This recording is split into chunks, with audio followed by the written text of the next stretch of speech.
The reason I became a pediatric OR nurse was a result of something that happened to my family and my child 3 years ago.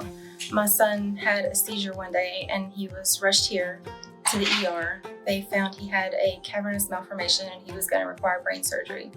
So when something like that happens to you, I didn't know how to put one foot in front of the other. I didn't know how to breathe because we weren't sure what was going to happen as a result, how he would be after the surgery. So I remember the day of the surgery, I didn't even know how to let him go out of the room. But the OR nurse that was with us, she was just a voice of comfort. Her presence, her voice when she would call me, she told me before they left the room, she said, "I will call you before we start." She said, I'll keep you updated every 45 minutes, every hour. She actually kept me updated about every half hour. I think she could hear the anxiety in my voice. And so during this time I was in nursing school. And when we were going through this, I looked at my husband and actually said, I don't know if I can do this. I don't know if I can be a nurse. I didn't know if I wanted to see the inside of another hospital. We were here quite often with him.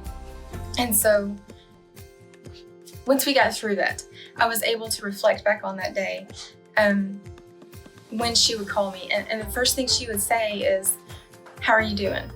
Are you okay?" Like she truly cared how I was doing because I think she could tell I was losing it. And so just her voice, I would wait. My husband told me later that I would sit out in the waiting room and just constantly look at my phone and just waiting on her. And actually when she would call, I would get up and walk away so I could hear her.